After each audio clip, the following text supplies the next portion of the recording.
Allez, on va commencer par l'interpolation de chaînes de caractères. Donc, on avait déjà un petit peu montré comment est-ce que cela fonctionnait en exemple dans les leçons précédentes, mais on va être un petit peu plus exhaustif cette fois-ci. Donc, on avait montré que pour pouvoir récupérer justement une variable de la classe d'un component et pouvoir l'afficher dans le template.html, eh bien, on utilisait simplement les doubles accolades. Donc là, par exemple, dans mon app.component, j'ai une variable title qui contient une chaîne de caractères. Bon, on avait vu que si j'utilisais ma variable title comme ceci, et qu'on regardait le résultat, on avait simplement notre chaîne de caractères qui était affichée ici. Alors, on va voir qu'il y a pas mal d'autres choses qu'on peut faire. Dans le title, pour l'instant, on a une chaîne de caractères. Donc c'est très très simple, interpolation de chaîne de caractères, on se dit, bon, bah c'est une chaîne de caractères, on fait que l'afficher. Qu'est-ce qui se passerait maintenant si on essayait d'afficher, par exemple, un nombre, un objet, un booléen? Eh bien, on va faire le test et on va regarder un petit peu ce que ça donne. Donc, ici on a un titre, ensuite on va faire un nombre, là on va taper nombre par exemple, et dedans on va mettre 42. Ensuite on va déclarer par exemple un booléen qu'on va appeler bool, et là on va lui mettre la valeur true.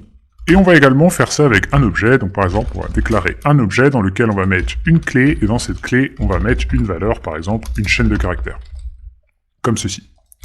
Maintenant, l'idée, ça va être d'afficher ces différentes variables directement avec l'utilisation donc des doubles accolades, et on va voir un petit peu ce que ça donne. Donc, on va faire des HR pour séparer le tout. Donc là, on a notre title. Ensuite, on va afficher donc notre nombre.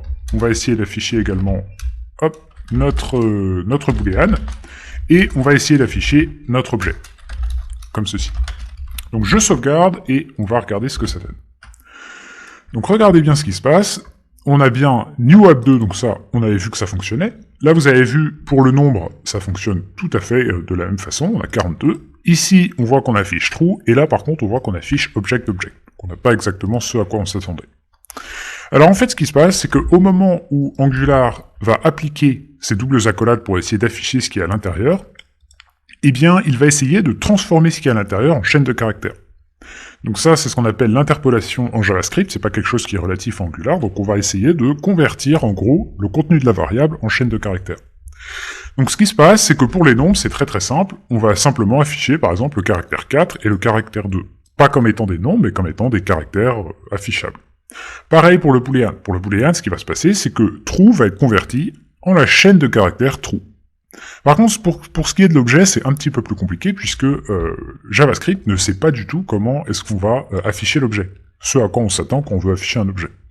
Et donc, pour cette raison, quand vous allez essayer de convertir un objet en chaîne de caractères, ce que va faire JavaScript, c'est qu'il va simplement positionner cette chaîne de caractères object.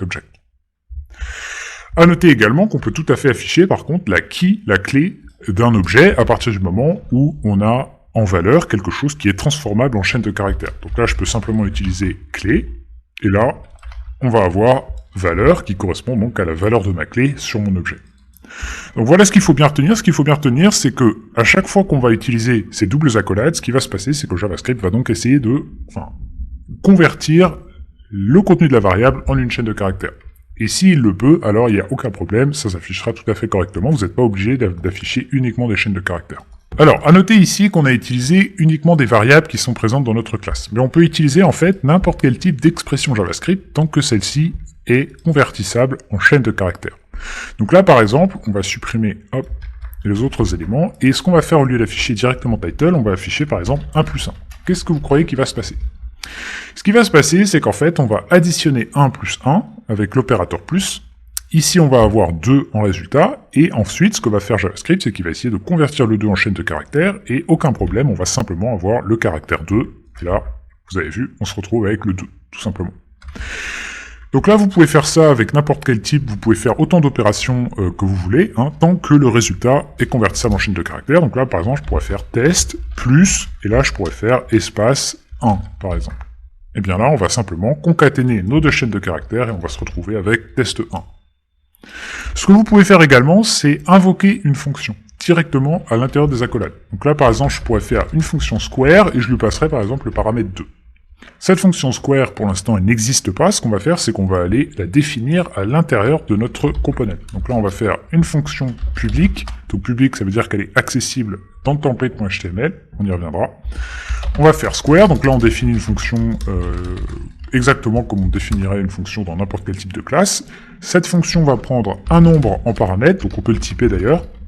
C'est une bonne pratique dans vos fonctions de systématiquement typer les paramètres que vous prenez, et vous pouvez également typer ce que la valeur qui va sortir de cette fonction, enfin, le type de valeur qui va sortir de cette fonction. En l'occurrence, nous, ce sera un nombre. Donc là, on voit que c'est souligné, tout simplement parce que pour l'instant, je ne retourne aucune valeur. Et ce qu'on va faire, en fait, on va simplement retourner nombre fois nombre, hein, puisque le but, c'est de mettre ce nombre au carré. Donc on va simplement le multiplier par lui-même. Et donc, on va regarder le résultat.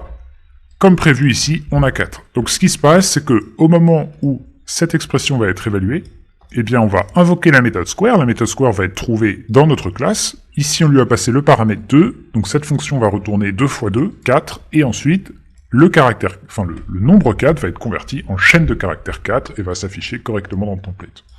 Donc voilà un petit peu pour les doubles square brackets, les doubles accolades. C'est très très pratique. On l'utilise constamment dans Angular.